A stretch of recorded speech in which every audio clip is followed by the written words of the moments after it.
Hello दोस्तों, मैं vocab वाला आप सभी का वोकैब वाला चैनल पे फिर से एक बार बहुत बहुत स्वागत करता हूँ। आई होप आप मेरे वीडियोस को पसंद कर रहे हैं। अगर आपको आपके फीडबैक्स या सजेशंस शेयर करना है तो डिस्क्रिप्शन में दिए गए ईमेल आईडी पे आप उन्हें भेज सकते हैं या कमेंट सेक्शन में भी आप लिख सकते हैं।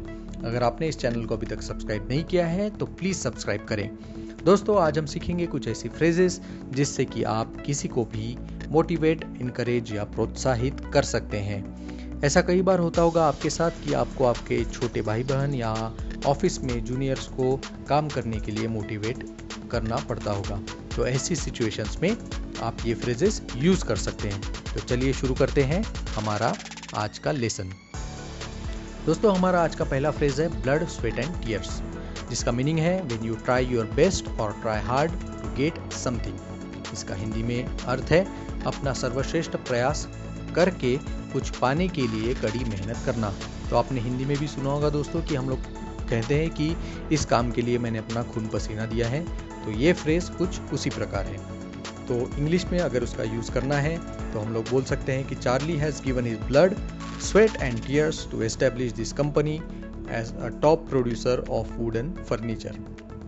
हिंदी में उसका अनुवाद होगा लकड़ी के फर्नीचर के शीर्ष निर्माता के रूप में इस कंपनी की स्थापना करने के लिए चार्ली ने अपना खून पसीना और आंसू बहाए हैं।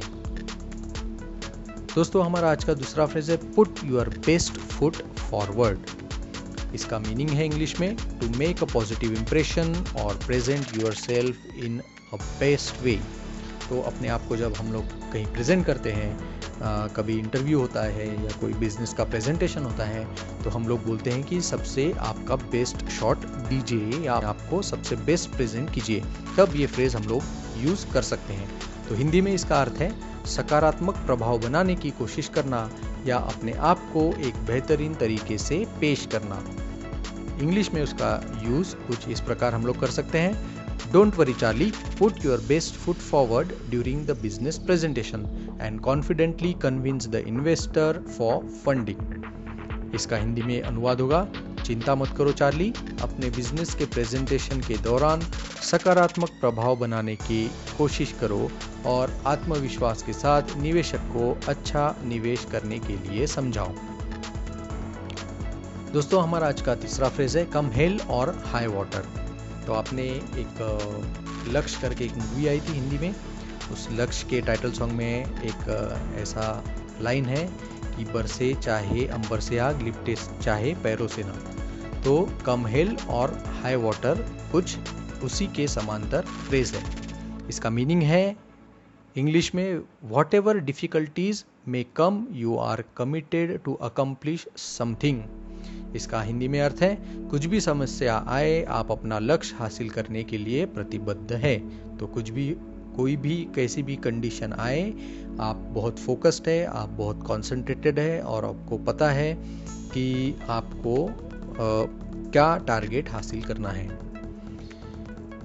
उसका इंग्लिश में यूसेज होगा कम हिल और high water you are going to bring a gold medal in Olympics. तो फॉर एग्जाम्पल कोई कोच होता है जो अपने प्लेयर को बोलता है कि कोई भी समस्या आए आप मेरे लिए ओलंपिक्स में गोल्ड मेडल लाने वाले हो। तो इसका प्रयोग होगा हिंदी में चाहे कोई भी समस्या आए आप ओलंपिक में स्वर्ण पदक जीत कर लाने वाले हो। दोस्तों, हमारा आज का चौथा फ्रेज है क्लिप समवन्स विंग। तो आपने देखा होगा कि अगर आप कोई पक्षी को पकड़ते हैं, कोई बर्ड को पकड़ते हैं, उसे उड़ने के लिए अगर आपको अवॉइड करना है, आपको लगता है कि वो उड़ना नहीं चाहिए, तो आप उसके पंख काटते हैं या उसको बोलते हैं कि पंख कतरना। तो इसका इंग्लिश में हम लोग बोलते हैं क्लिप समवन्स विंग। इसका इंग्लिश में मीनिंग है रेस्ट्रिक्ट समवन्स फ्रीडम। हिंदी में अर्थ होगा किसी की आज़ादी को सीमित करना। इंग्लिश में उसका यूसेज है this job is clipping your wings, go with your business startup and live your dreams। तो इसका अनुवाद है हिंदी में यह नौकरी आपकी आज़ादी को सीमित कर रही है, अपना व्यापार शुरू करो और अपने सपनों को साकार करो। तो क्या होता है बेसिकली कोई भी जॉब आपके जो पोटेंशियल है उसको लिमिट कर देती है, आप दिखा नहीं पाते हैं कि आप में क्या कैपेबिलिटीज़ हैं। तो इस सिचुएशन में आप क्लिप समवन्स विंग ये फ्रेज यूज कर सकते हैं। दोस्तों हमारा पांचवा और आखिरी फ्रेज है easier said than done. So इसका इंग्लिश में मीनिंग है when something looks like an easy task but actually difficult to do, और easy to take but easy to talk but difficult to practise. तो कोई भी ऐसा आप सिचुएशन देख सकते हैं कि काफ़ी लोग बोलते हैं कि मैं ये माउंटेन आराम से चढ़ सकता हूँ। और सबसे कॉमन मैं आपको एक एग्जांपल देता हूँ कि क्रिकेट जब हम लोग देखते हैं तो हम काफ़ी बार ऐसा बोलते हैं अरे ये बॉल ऐसा डालना चाहिए था, या इसको ऐसा सिक्स मारना चाहिए था, या इसको ऐसा फील्डिंग करना चाहिए था, ऐसा कैच पकड़ना चाहिए था। तो बोलने के लिए बहुत आसान होता है, बट एक्चुअल वहाँ पे सिचुएशन में जो बंदा वहाँ पे होता है उसको पता होता है कि वो कितना डिफ़िकल्ट है। तो ईजियर सेड दैन डन ये फ्रेज इस सिचुएशन में हम लोग यूज़ कर सकते हैं। हिंदी में इस फ्रेज का अर्थ है जब कोई कार्य आसान काम की तरह लगता है लेकिन वास्तव में करना मुश्किल होता है, या बात करना आसान लेकिन अमल में लाना मुश्किल। इंग्लिश में उसका यूसेज है Charlie your business ideas look easy during discussion but all this businesses are difficult to start. You must prove your potential by running at least one business successfully. Easier said than done. इसका अनुवाद है Charlie आपके व्यवसाय के विचार चर्चा के दौरान आसान लगते हैं लेकिन ये सभी व्यवसाय शुरू करना मुश्किल है। आपको कम से कम एक व्यवसाय को सफलतापूर्वक चलाकर अपनी क्षमता साबित करनी चाहिए। बात करना आसान लेकिन अमल में लाना मुश्किल। तो दोस्तों ये थी आज की हमारी 5 फ्रेजेस, ये था आज का हमारा लेसन।